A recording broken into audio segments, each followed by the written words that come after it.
Okay, for the Hollandaise sauce, again, this is one of the mother sauces. We are going to need 2 sticks of butter, 1 egg yolk, half of a lemon, some Tabasco to taste, and salt and pepper also to taste. Equipment needed is going to be a metal bowl with a whisk and a pot. Alright, the first thing you want to do is go ahead and melt your butter. Get your flame on. Get your butter in. Again, we're talking 2 sticks of butter. Do it slowly. Do not burn the butter, and just make sure it completely melts and that it's warm. Okay, and then once it's completely melted, go ahead and set it aside in a separate container. And then if you'd like, you may go ahead and fill this up with water. And then this is where you're going to get your little double boiler from. Or you can do another pot and have that going as you're doing. And then get your pot, and you want to bring it up to a nice little simmer. And then once you get it to a simmer, then you're going to go ahead and lower it down so that the water's still hot.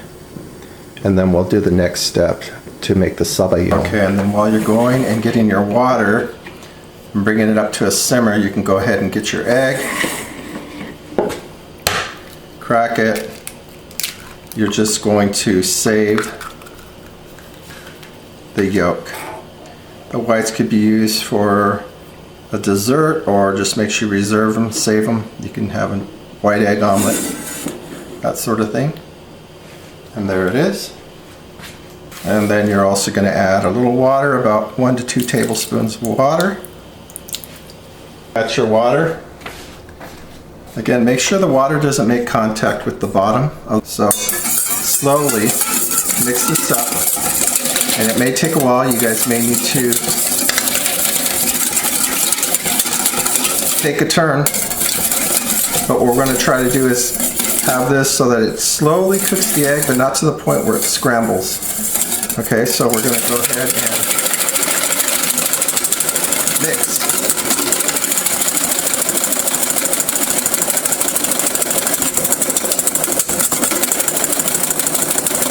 And we're going to try to get some volume in here. As you can see, it's starting to almost get a little more volume. And the whole idea is so that you have what we call a ribbon stage. We're going to take it to the ribbon stage, where we're going to kind of form a ribbon with our, and it sustains for a little bit. Okay, so go ahead and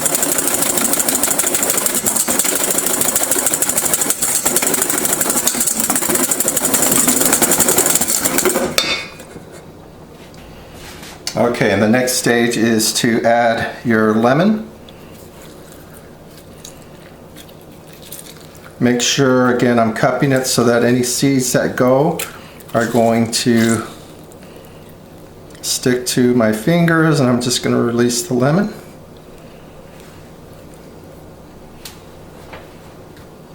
We'll add a little Tabasco. You can add a little salt and pepper too at the end or at the beginning. I'm going to add a little Tabasco, or you can add cayenne. And literally just a couple of 2 or 3 shots. I'm going to add some black pepper. Preferably you would use white, but I don't have white. Add your salt. Now we are going to add the butter, and this is going to actually cause what we're doing in emulsion. So again, you'll need someone to help you. So here's another technique you could use. You get a little towel, preferably a larger one, but this should work, and just roll it up.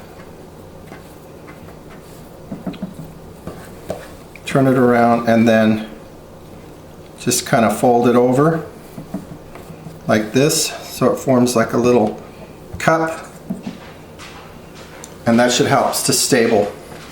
Then you're going to add your butter slowly. Don't do it fast or it will break. Add it slowly. And again, this butter is not completely hot, but you don't want it cold. So you want it at least a little bit on the warmer side. And again, Someone could pour it in as you're whisking. Make sure you constantly whisk, and you'll see that the sauce will begin to develop.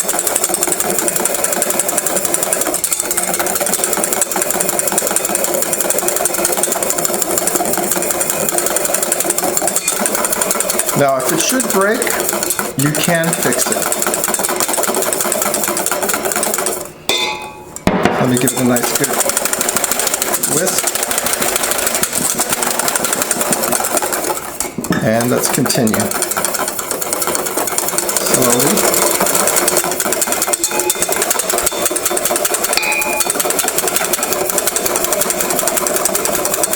Now there's different variations of this. If I add tarragon to it, then it becomes a Béarnaise. If I add oranges to it, it becomes a Maltese. If I add tomatoes, it becomes a Chiron. And there's all kinds of other variations as well.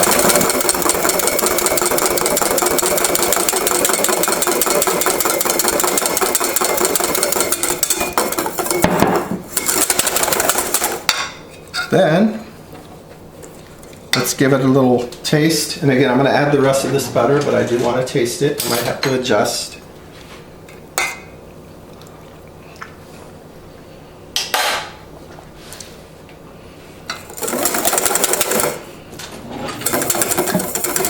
Might need a little adjustment.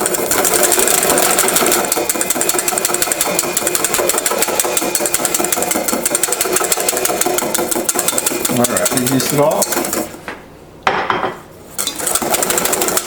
And this is your Hollandaise right here.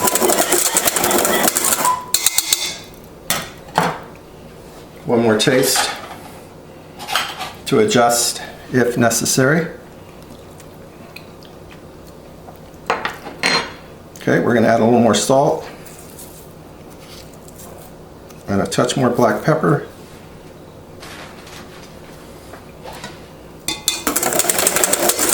And we should be good. Okay, so again, you want to set this aside and you want to keep it warm. If it gets cold, it will break. If it gets too hot, it'll break. So this is one of those tricky sauces where it has to be at that perfect temperature. So again, not too cold, not too warm. Again, they can be fixed if they should break. Okay, so I have two filet mignons. These are more like a medallion.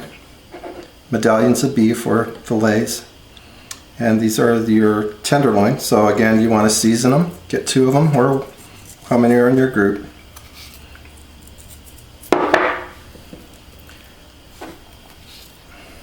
And again, you're actually got a little pan on. Get your pan going to get it nice and hot. I'll show you in a minute here.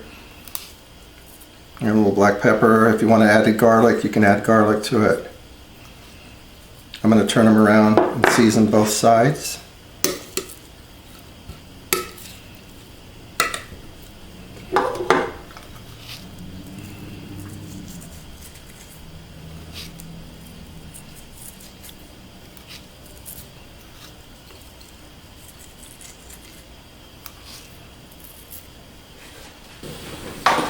Okay, the next thing you're going to do is you're going to get a pan, cast iron or regular saute pan, and get it smoking hot.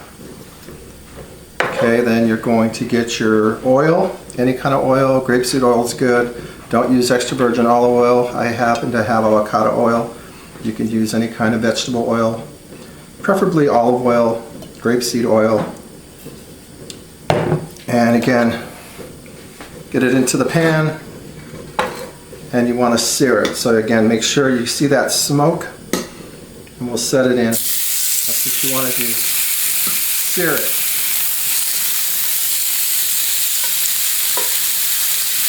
Okay, now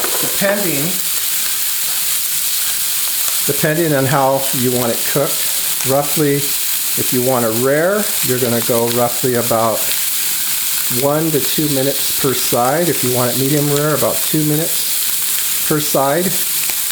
And again, it all depends on the thickness of the meat. This is rather thin, so we're going to go roughly about 2 minutes per side for medium rare. Again, any more than 4 minutes or so, medium well, medium, in that range. But you do want a nice crust to it. So once you achieve that nice little sear, go ahead and turn it around, and this is what you're looking for. Okay. Now I'm going to cook these about medium rare, so I'm going to let them go another 1 to 2 minutes. And again, there's what we call carryover. So carryover is it's still going to be hot, it's still going to continue to cook. Okay.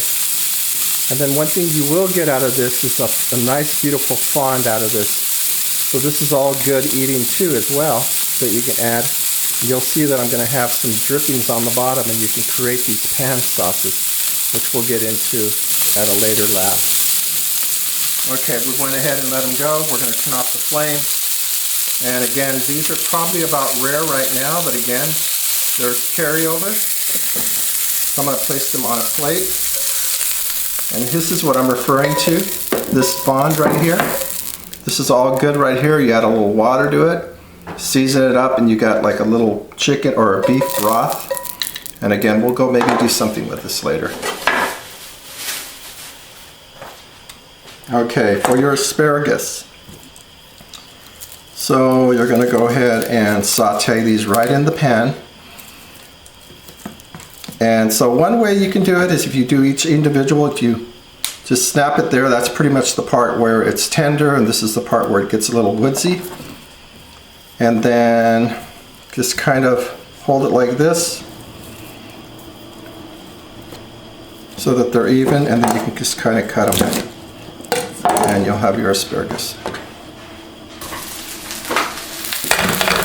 And there you go.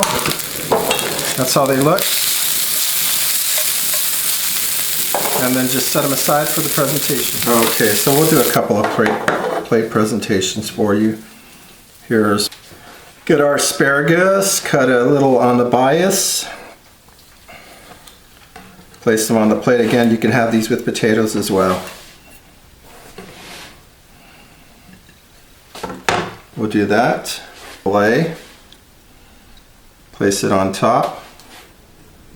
And we can place that on the plate.